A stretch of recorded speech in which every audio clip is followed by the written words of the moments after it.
Hello everyone, today I will show you how the Sharia has infiltrated Canadian media and how the narrative is being pushed on us. And unless you pay really close attention to this, it's not super obvious. So I'm bringing to you today this content in the hopes of waking up Canadians and hopefully we can all vote out Justin Trudeau and stand up for what Canadian values really are at the end of the day.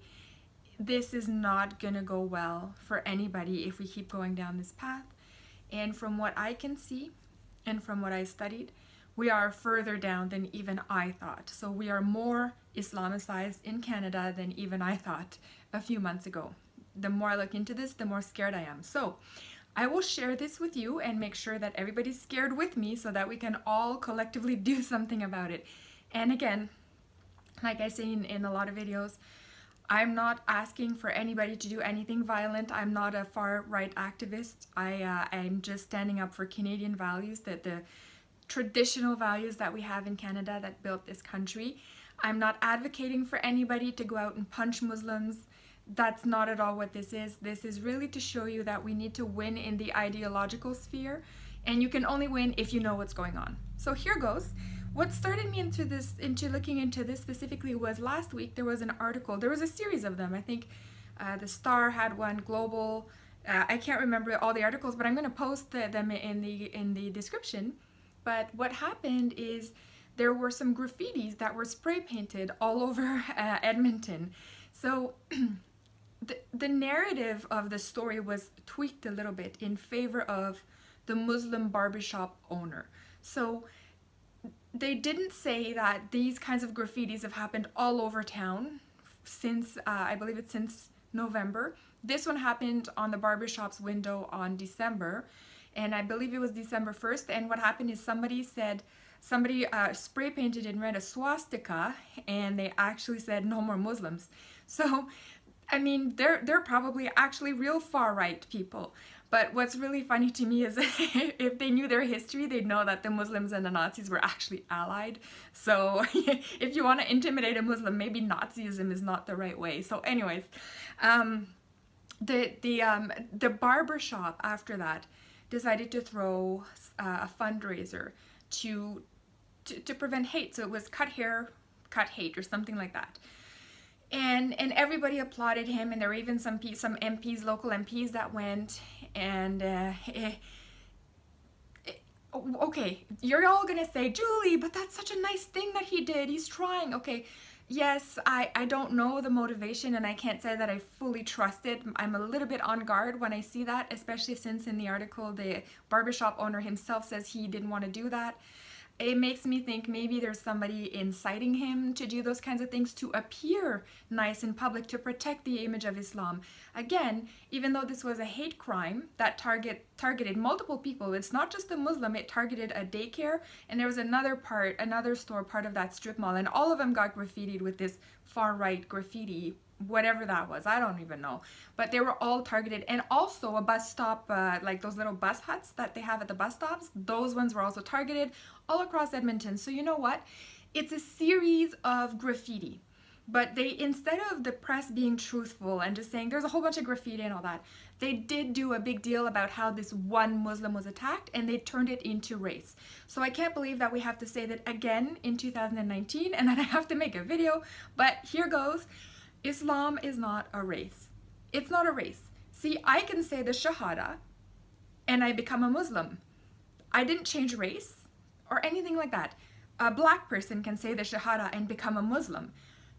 Islam is an ideology, is not a race. So why this became about race is beyond me. I don't even understand it, but throughout the article they kept bringing up Islam, how Islam was getting the barbers through the pain of it all and the trauma and all that. But I'm thinking, you know, it's just spray paint. I mean, seriously, like the school that my kids go to was spray painted in this summer, and like nobody made a racist deal about it. It was just, okay, clean up the freaking paint and try to catch the guys who do it, right?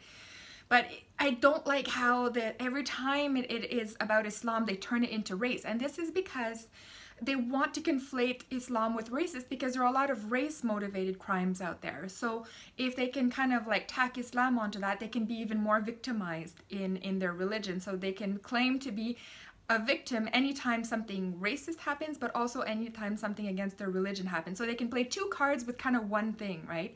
So I don't really like that they constantly do that. And it's not even the Muslims I'm blaming in this one.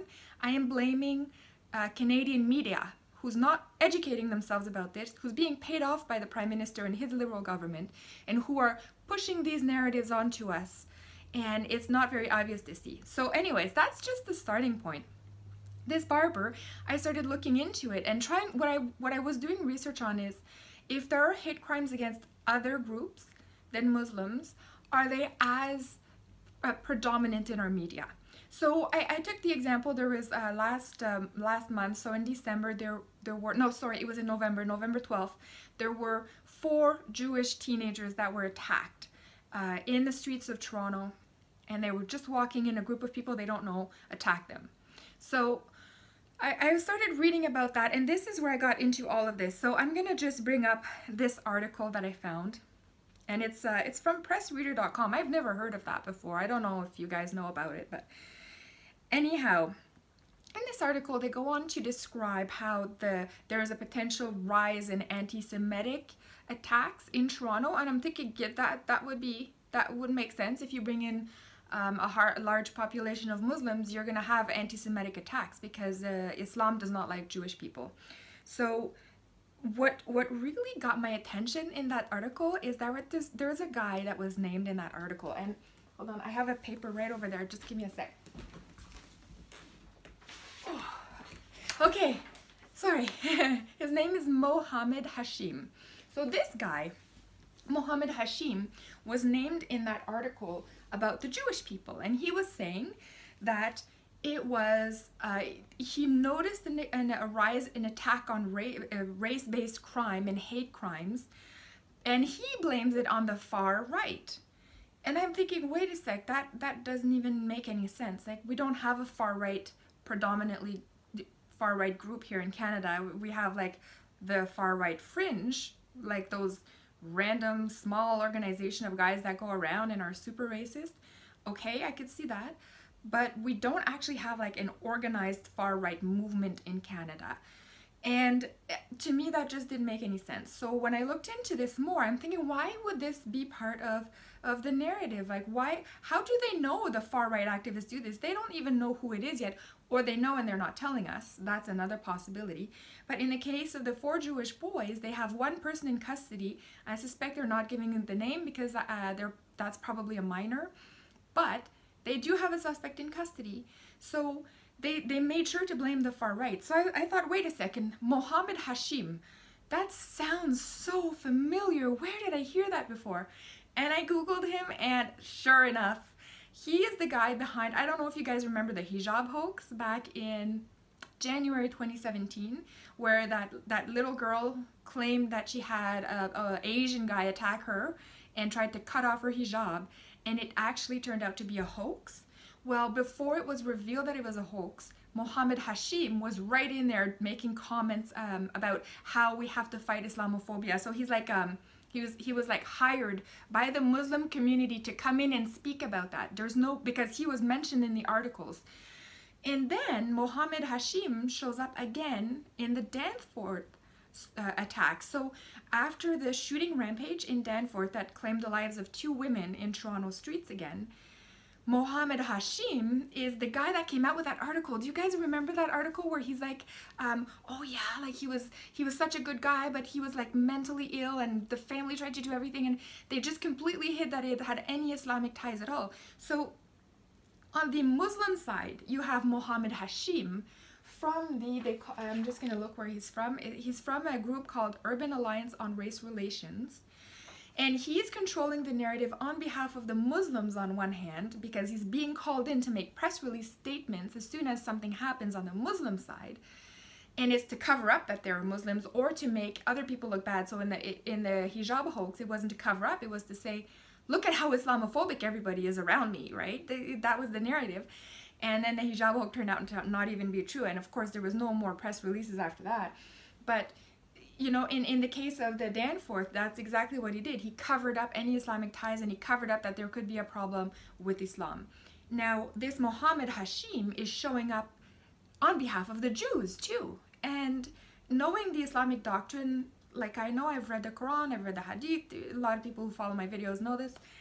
This guy, he's now speaking on behalf of Jewish people in articles about the Jewish, the problem with the Jewish people when they got attacked.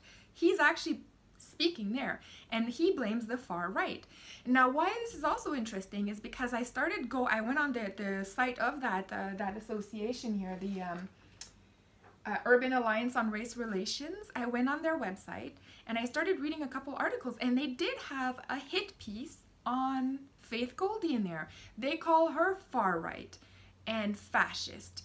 And I was thinking, whoa, this is, so now, okay, Faith Goldie is not far right. I don't agree with absolutely all of her tactics, but she is not far right. She is a patriot who's trying to protect her country. There's a very big difference, but what's happening is these groups, whether it's the media or the liberals, they're lumping anybody who wants to save Canada or who says anything even remotely patriotic about Canada as a far right group. They're taking almost all the Canadians that are European descent, packing them together, saying you guys are all far right because you don't agree with our global migration compact, and you don't agree that we have brought in so many immigrants and migrants that are taking up welfare and hospital spots and all that we don't, you know, that it impacts us, it impacts me as a taxpayer. We weren't consulted about any of that, and anybody who speaks up now is deemed far right. I'm surprised that I haven't been called far right yet. Maybe I will be, but it would be so ludicrous because anybody who knows me, so it wouldn't affect me at all if I was called that because I know who I am. But I find it interesting that the narrative for all of this is controlled. It's all controlled. Everything they write when it comes to Islam is a whitewash, and it's about showing how Islam is peaceful and how great every single Muslim is. And when it comes to any attack that is done to other groups, it's always far right. If we truly want to fight hate, like that barber in Edmonton, maybe he had really good intentions behind his fundraiser, and I really do hope he did. I don't know him, so I don't know. But if you really want to fight racism, this is what you have to do. You have to look at your society and look within it when it's a multicultural society like Canada, and do a real assessment of, are there any ideologies within our society that within that group would promote racism? And so if for example we had a Nazi party in Canada, we could look at that group and say the Nazis are promoting the genocide of Jewish people, therefore they are far right hate group, or they're actually left. If you want to look historically, the Nazis are part of the left, they're communists, but whatever. They would be a hate group. They would be considered hate speech. Everything that would come out of the Nazi party would be hate speech, and Canadians wouldn't support that. They wouldn't stand for it. So with the recent formation of the Islamic Party of Ontario, it's very important that we scrutinize this. We have to scrutinize all ideologies that are within our society to assess, is there hate speech that's being delivered? So if you really want to fight racism here, first of all, anytime you come across a race-related crime that is proven to be because it's race-based, and in Canada there isn't that many, you could arrest the person and handle it as an individual case. But to claim racism across the board is complete ludicrous statement.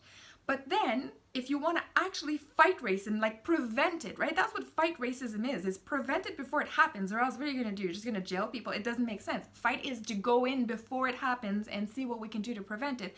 Then what you would do is find the ideologies that promote hatred towards a group of people, and you would stop them. In this case, Canadians absolutely need to question Islam. Islam has an institutionalized doctrine against the Jewish people. Not just the Jewish people, but in this, for the sake of this video, I'm going to focus on the Jewish people. They want the Jewish people to die. So why do we have an ideology like that in Canada is beyond me, but it's here. And now it's controlling the narrative of the media that you are watching. And they have an Islamic party in Ontario.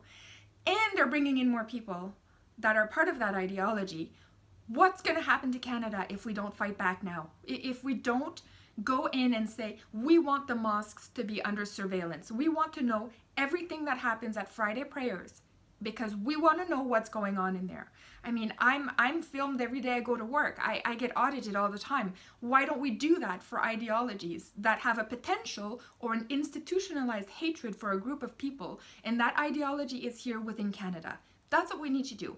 Audit the mosques and audit the ideologies and make sure that anytime you come across an imam that is inciting hate within a mosque, you take that imam, you take his family, and you deport them. That is the only thing that will save Canada in the end from any future Islamization. So anyways, let me know your comments. I know you will. I love you guys, and I will see you in the next one.